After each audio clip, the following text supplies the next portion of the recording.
Sebuah film berjudul Yakuza Family tahun 2021 akan menceritakan tentang Kenji, pemuda yang terjerat jalan gelap setelah kehilangan arah hidupnya. Ia masuk ke dunia geng dan kekerasan untuk membalas luka masa lalu sekaligus mencari makna kebersamaan yang hilang. Tubuhnya ditempa keras seperti baja, ototnya padat dan tangguh, serta di sela alisnya terukir bekas luka yang menjadi saksi bisu setiap pertarungan yang ia lalui. Siapakah dia sebenarnya? Apakah ia hanya penjahat yang ditakuti atau seorang anak yang sedang berusaha menebus segala kesalahannya? Yuk langsung saja pasang kuping, simetriskan arah pandangan, kencangkan celana luar, selamat menikmati dan Slepot.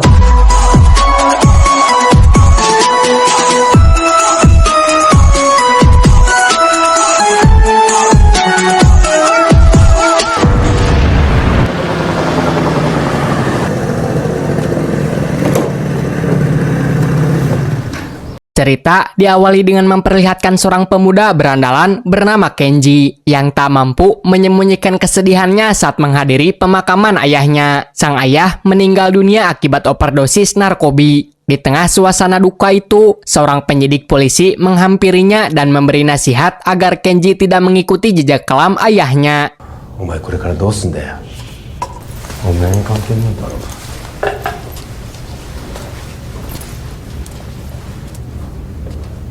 Sejak peristiwa itu, Kenji menumbuhkan kebencian yang mendalam terhadap narkoba. Dalam perjalanan pulang bersama dua temannya, ia melihat seseorang sedang menjual barang haram itu. Tanpa ragu, Kenji langsung menghampiri pedagang itu dan merebut barang bawaannya.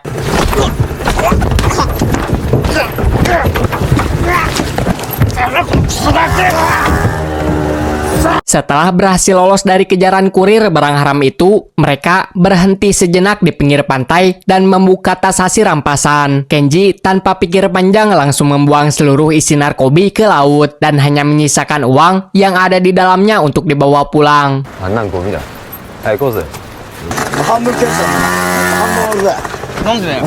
Dengan uang itu, mereka singgah di sebuah makan milik seseorang wanita bernama Aiko. Dan tak lama kemudian, sekelompok anggota geng Yakuza yang dipimpin oleh Shibasaki datang ke tempat itu. Alih-alih merasa takut, Kenji justru menunjukkan sikap tidak senang atas kehadiran mereka. Situasi berubah drastis ketika sekelompok lain tiba-tiba menyerang warung tersebut.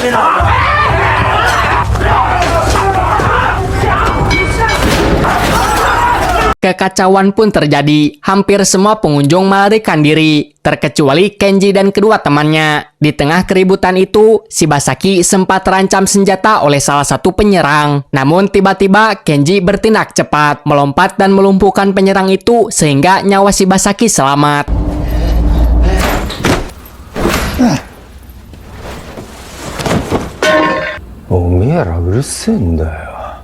Keesokan harinya, Kenji dipanggil ke markas geng Yakuza. Shibasaki ternyata sangat terkesan dengan keberanian yang ditunjukkan Kenji. Sebagai bentuk penghargaan, ia menawari Kenji untuk bergabung menjadi anggotanya. Namun, Kenji menolak tawaran itu dengan tegas. Maka, Shibasaki hanya memberikan kartu namanya, berharap suatu nanti Kenji akan berubah pikiran.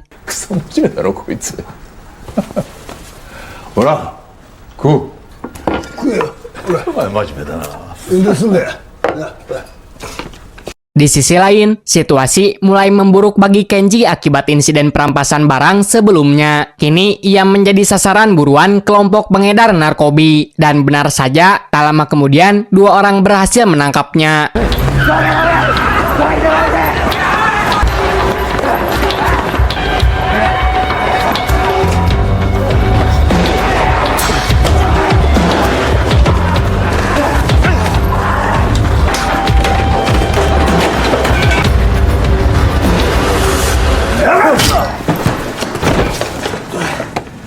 Ternyata kedua teman Kenji telah lebih dulu ditangkap oleh geng itu yang dipimpin oleh seorang pria bernama Kinoi. Usut punya usut, geng inilah yang sebenarnya bertanggung jawab atas kematian ayah Kenji.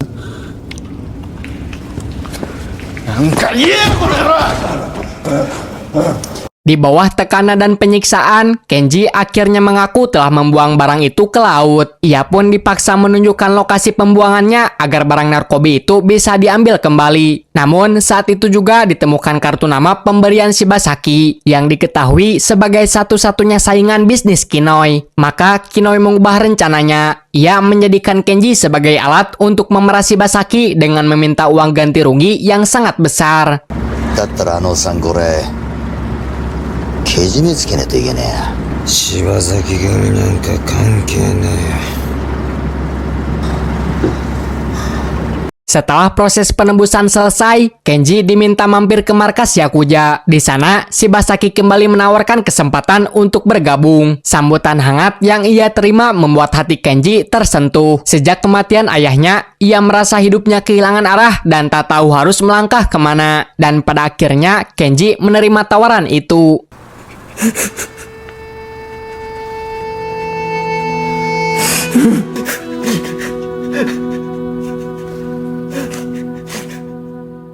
Enam tahun kemudian, kini Kenji telah menjadi bagian dari Yakuza dan berubah menjadi sosok yang dingin, tegas, serta ditakuti banyak orang. Meski demikian, ikatan persaudaraan dan solidaritas di dalam geng itu tetap terjaga kuat layaknya sebuah keluarga. Termasuk hubungannya pun sangat dekat dengan Nakamura, seorang anggota senior yang sangat dihormati.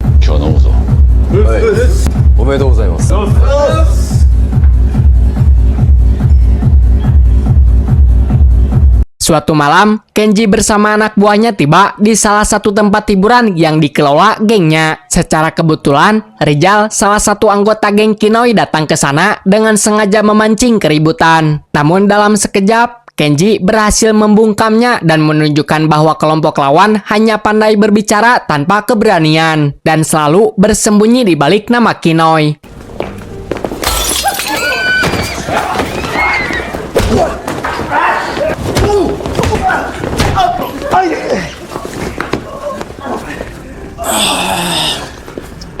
Setelah kejadian itu, Kenji mencoba menenangkan diri diiringi para penari di bar. Tanpa disadari, salah satu gadis bernama Ayu diam-diam menaruh perhatian padanya. Di momen itu, Kenji teringat pesan Shibasaki yang menyarankan untuk segera mendirikan rumah tangga sebelum terlambat.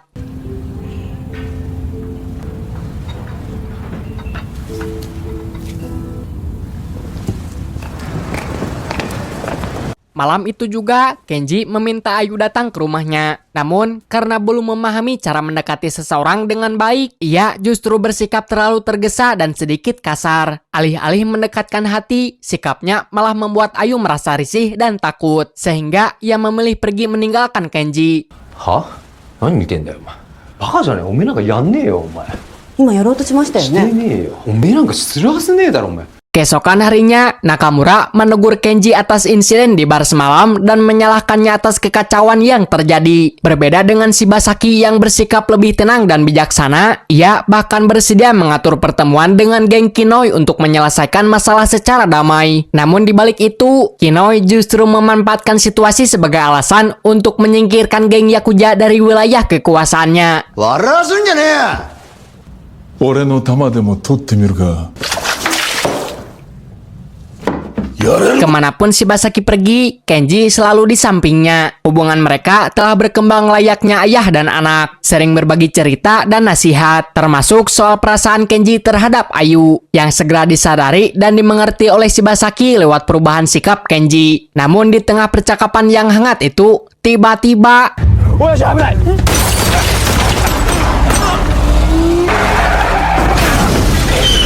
Ya, sebuah serangan kilat dari anggota geng Kinoi melanda. Sopir kendaraan mereka tewas seketika. Sedangkan Kenji yang secara refleks melindungi Shibasaki terkena tembakan di punggungnya.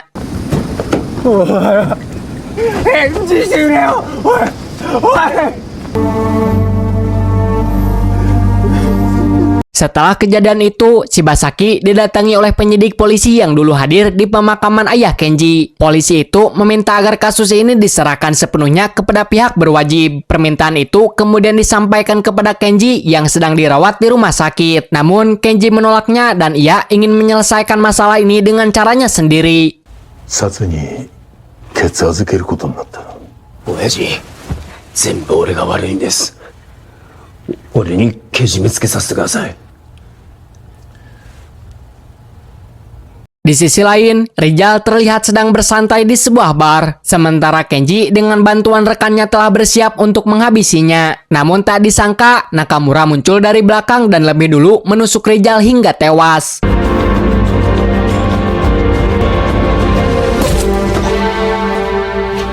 Tindakan itu bukan tanpa alasan. Nakamura sedang membalas kematian saudaranya yang dibunuh oleh anak buah Kinoi. Namun di sisi lain, Kenji menunjukkan kesetiaan yang tinggi. Ia meminta Nakamura untuk tetap menjaga keselamatan Shibasaki, sementara dirinya yang akan menanggung segala resiko atas kejadian itu.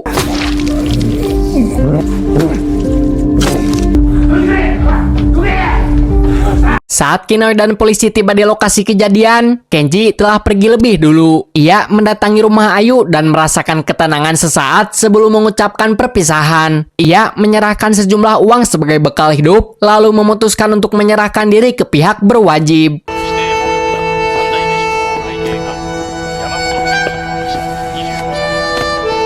Sejak Kenji resmi ditahan, pemerintah Jepang mengeluarkan kebijakan baru yang sangat dibatasi aktivitas kelompok Yakuza, termasuk melarang mereka menjalankan berbagai jenis usaha. Akibatnya, banyak anggota memilih keluar dari geng, sedangkan yang tersisa harus bertahan hidup dengan cara yang jauh berbeda dari sebelumnya.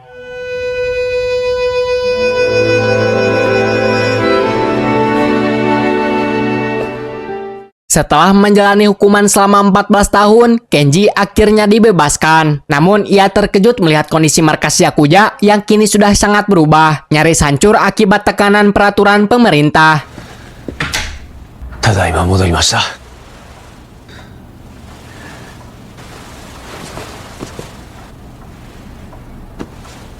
Pada malam itu, Kenji mengunjungi kembali warung milik Aiko yang dulu ia kenal. Di sana, ia bertemu dengan Jamal, mantan anak buahnya yang kini beralih profesi menjadi buruh pabrik. Namun, Jamal mengaku khawatir bahwa keselamatan keluarga dan pekerjaannya bisa terancam jika diketahui orang lain bahwa ia masih bertemu dengan Kenji yang notabene mantan anggota Yakuza. おかしいだろ。兄貴と付き合えば俺だって反社って言われちゃうんです。お世話になりました。 Setelah Jamal pergi, datanglah seorang pemuda bernama Tsubasa, anak dari Aiko yang sudah dikenal sejak kecil. Tsubasa mengaku kini bekerja untuk Nakamura sebagai kurir barang haram, termasuk narkobi. Mendengar hal itu, Kenji segera menemui Nakamura, karena selama yang ia tahu, Yakuza tidak pernah terlibat dalam perdagangan narkobi. 兄貴のしのぎ、同行させてもらえないですかね。 Singkat cerita, Kenji kembali bertemu dengan Ayu saat ia hendak pulang bekerja. Setelah berpisah selama 14 tahun lamanya, pertemuan itu dipenuhi rasa haru dan kerinduan. Namun kenyataannya, Ayu justru mengembalikan uang yang dulu pernah diberikan oleh Kenji. それ使ってないから。いらねえよ。山本さん、 Usut punya usut, ternyata sejak pertemuan terakhir mereka di masa lalu, Ayu telah melahirkan seorang gadis yang kini sudah duduk di bangku SMP. Meski begitu, Ayu memilih menjauhkan Kenji dari kehidupannya karena tidak ingin mengambil resiko selama Kenji masih memiliki kaitan dengan dunia Yakuza. 親がヤクザだなんて。あの子に絶対言えない。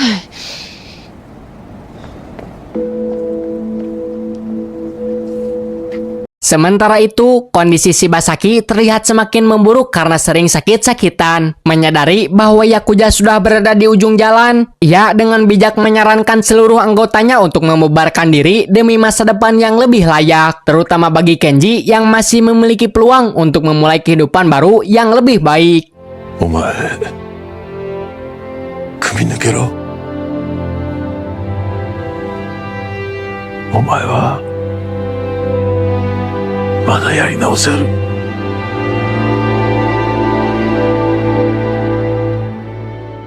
Sejak saat itu, Kenji resmi keluar dari keanggotaan geng Yakuza, dan akhirnya Ayu pun menerima kehadirannya sebagai bagian dari keluarga, dan mereka mulai menjalani kehidupan sederhana seperti keluarga pada umumnya. Kenji pun berusaha mencari nafkah dengan bekerja sebagai buruh pabrik, mengikuti jejak Jamal. はい、行きますよ。こっちお願いします。いや、いいよ、俺は。これ後で送っておきます。送ってくれ。Namun sayangnya, kehidupan damai itu tak berlangsung lama. Tanpa sengaja, seorang teman membagikan kisah masa lalu Kenji di media sosial yang berujung pada pemecatannya dari pekerjaan.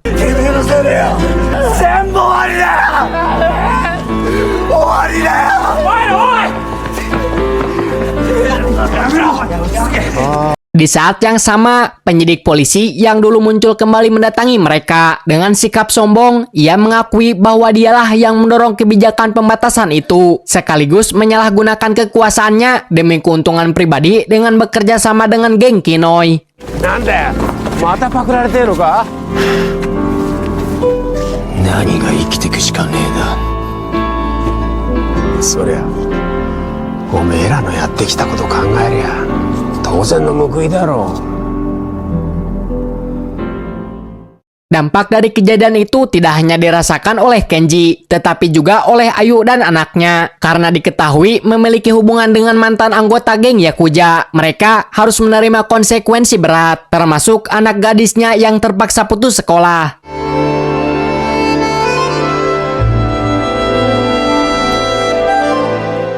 Di tempat lain, terlihat Tsubasa sedang melakukan transaksi narkoba dengan geng pimpinan Kinoi. Dalam percakapan itu, terungkap bahwa ayah Tsubasa yang juga kakak kandung Nakamura meninggal dunia akibat kelebihan dosis narkoba yang diselundupkan geng Kinoi. Hal itu langsung membakar emosinya, dan ia pun mulai merencanakan aksi balas dendam. こら、ガキ。けど、チンピラ、あんまり大人を舐めるんじゃないよ。もうお前らの時代じゃねえってことだ、おっさん。 Kebetulan pada malam itu, Kinoi dijadwalkan bertemu dengan oknum polisi yang terlibat dalam berbagai kejahatan. Tsubasa yang mengetahui rencana itu diam-diam bersiap menjalankan aksinya. Namun di sisi lain, Jamal juga mengetahui hal tersebut dan segera memberitahukannya kepada Kenji. そんな自分の存在がお前たちを傷つけてしまった。 Pada akhirnya, Kinoi dan oknum polisi itu tewas di tangan Kenji. Keesokan harinya, Kenji terlihat berdiri sendirian di tepi dermaga, termenung merenungi segala peristiwa yang telah membentuk hidupnya. Tiba-tiba, sebuah pisau tajam menancap tepat di dadanya.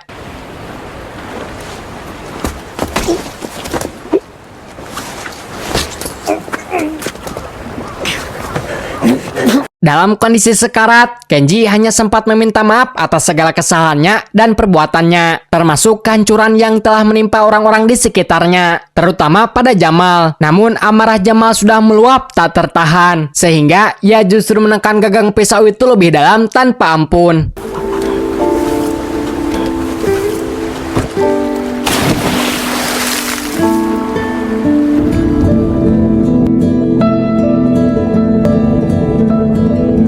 Tak lama kemudian, Tsubasa dan anak gadis Kenji tiba di dermaga itu hampir bersamaan. Mereka hanya bisa meratapi kepergian Kenji. Di saat itu, Tsubasa berjanji bahwa suatu hari nanti ia akan menceritakan kisah hidup Kenji dan dunia Yakuza yang kini hanya tinggal kenangan.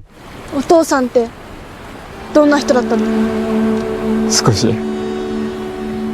話そっか。